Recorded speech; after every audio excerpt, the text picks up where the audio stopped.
Here we are for another episode of Do This, Not That. And today we're going to tackle a topic that I think every marketer's thought about at some point or another, which is what is the best time to send out your emails? Every time we hit send, we're like, am I sending this at the best time? Should I be sending it earlier or later? And in general, there are two big issues I always have when marketers are trying to decide what is the best time to send out their email. Because what do we all do? Right? We go to Google and we type in it, what's the best time to send out an email campaign? Doesn't matter if you're a business or a consumer marketer. And then it will come back, we'll spit back some results from some brand that gives you some stats or some whatever. And the reason this bothers me so much is there's two issues with that. Number one, you're not a business marketer, you're not a consumer marketer. If you are in the B2B, the business side of marketing, you are marketing into a specific industry, and industries react very differently. And if you're a consumer marketer, you're not marketing to all consumers, you're marketing to a very specific audience, right? Do you think that owners of construction companies open up emails at the same time as healthcare professionals? Do you think that affluent investors open up emails at the same time as new moms? The other big issue that I have with a lot of the data that floats around out there, and I'm going to share with you some data that might actually be useful, is that when you get back the results of your Google search, what's the best time to send out email? It gives you a time, but your emails are not all the same, right? You have newsletters, you have offer emails, you have announcement emails. And newsletters, for example, shouldn't be going out at the same time as offer emails. We read newsletters way earlier in the day. So, this best practice information that circulates in terms of when is the best time to send out your business email or your consumer email is garbage. So, let me break down for you some of the things that you should be thinking about and about the best times to send out your email. Now, also keep in mind, some of you are using sophisticated email sending platforms that have something called send time optimization. If you don't know what that is, it could be great. It basically uses all sorts of analytics to decide for every single individual in your database what is the optimal time that they should receive an email. And you may have this available on your platform, you don't even know it. So you want to talk to your platform and say, do I have send time optimization available? And if so, you should test it. It works well for some marketers. But let's assume we're all doing the standard, what time should I send out my email and what should I focus on? So let's first talk about some data that we're seeing from the last 6 months. On the business side first, let's focus on what I would call early riser industries. And this is how you have to think about it. If the industry that you're marketing in are people that get up incredibly early, the education space, the home services category, hospitality, right? Early riser industries, you want to be sending your emails out much earlier in the day. You're looking at like 6 a.m. to 7 a.m. Now, if you're targeting what I would call midday warriors, your best times, people like, for example, healthcare professionals, financial advisors, right? And financial advisors, you may think they should be early morning, but our data says otherwise, because really they're focused on the markets opening, but by midday, they're like done. They already know what's going to happen that day from an investment standpoint. So we'd put financial advisors in that midday warrior, but you have to think about your industry and who are they, right? And so they're more of the 12 to 2 o'clock grouping. Now, on the consumer side, the key thing is generations. Age is really the determining factor of when people engage with email. And basically, it's in reverse orders. So, boomers will check their email the earliest, then Gen Xers, then millennials, then Gen Z. That's kind of the reverse order of things. The older the audience, the earlier in the day. That's kind of what you always want to think about. The older the audience, the earlier in the day, they're going to interact with your emails. Now, the other things that marketers don't really consider is that the time of the day is also impacted by the day of the week. What do I mean by that? So, newsletters, for example, if you're sending out your newsletter, the best time to really send out your email newsletter for both consumer and business Generally speaking, Monday through Wednesday is 5 a.m. to 8 a.m. But as you get into Thursday through Sunday, we all kind of like edge a little bit later in the morning, Thursday through Sunday. So we see newsletters performing better 8 a.m. to 11 a.m. So the earlier in the week is really earlier in the day. And for offer related emails, so now you want to make sure you're separating out offers from your newsletters. They're not the same things. And in general, offer related emails for both business and consumer do really well 10 a.m. to 2 p.m.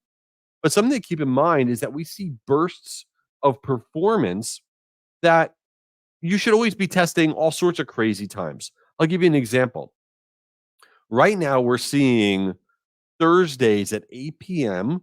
do really well for B2B sales emails, which sounds ridiculous. But the reason being is it lands in the inbox. The person gets there Friday morning. Generally, we have a little bit of a clearer schedule on Friday morning, and we're seeing a lot of great response to sales emails being sent out Thursday at around 8 p.m. On the consumer side, Sunday at around 2 p.m. is working incredibly well for offers. So the moral of the story is test lots of different things. Don't rely on just one time. Don't apply that one time to the entire week. And the other key thing is to benchmark yourself. Break out the emails that you're sending into buckets. Information related emails, separate from newsletter emails, separate from offer emails. And what is your best performance by each of those buckets? And the other thing to test is to not be sending your emails out on the hour. And I've mentioned this before, but over 80% of all email is sent out on the hour. What do I mean by that? When you set up your email campaign, what do?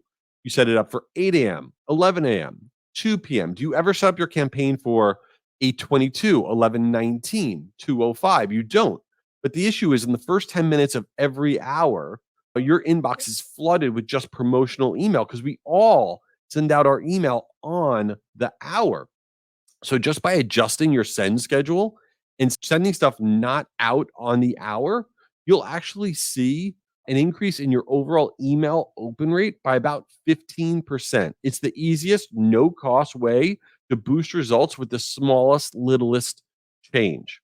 So, yeah, it's important when you send out the email, but you can't just apply one generic time to everything that you're doing. Okay, now before we get into since you didn't ask, which is just the part of this podcast that is just bizarre all over the place, I don't know. I want to let you know that this podcast is exclusively presented by Marigold.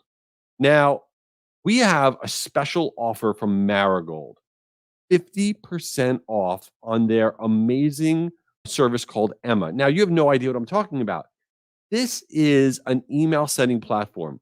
This is the email sending platform I use for all of my clients, and I send out billions of emails. And it's not just an email sending platform, it's a loyalty platform as well. But right now, a lot of marketing budgets are getting cut, they're really tight.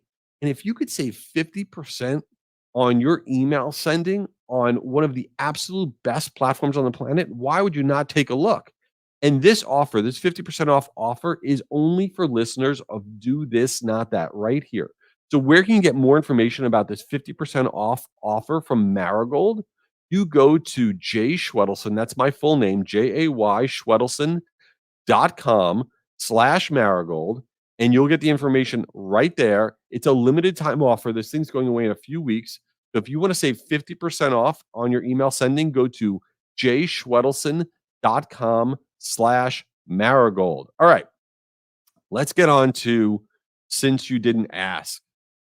So the Super Bowl is coming up, which means I'm going to have to go to a Super Bowl party. And I'm not happy about this.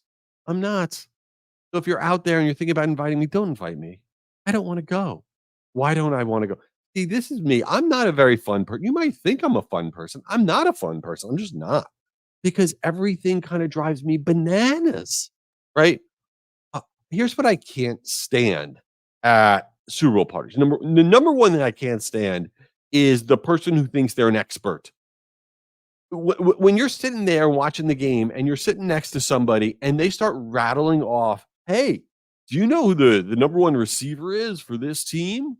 And they start rattling off statistics because right before they came to that person's house, they're like Googling stuff so they could sound smart. I don't care. I'm not impressed. It means nothing to me that you know random stats. First of all, 2 teams I don't care about, but being the random expert sports knowledge person is annoying. I've never left somewhere and be like, "Hey, I was talking to Bill, and that dude crushes it with his sports knowledge.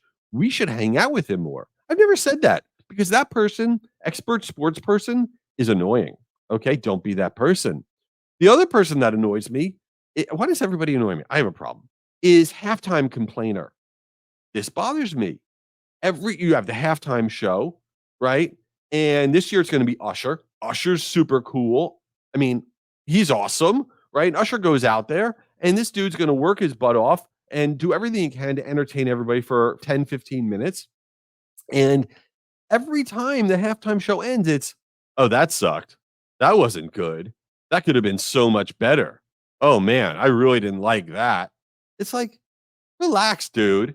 I mean, this person's out there working really hard.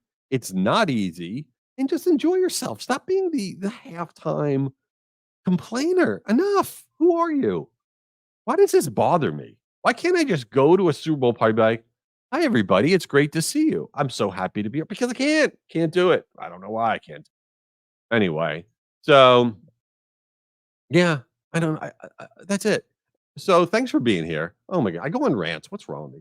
And guruconference.com. You got to sign up for guruconference.com. If I mention this, the world's largest free virtual conference about email marketing. It's 2 days.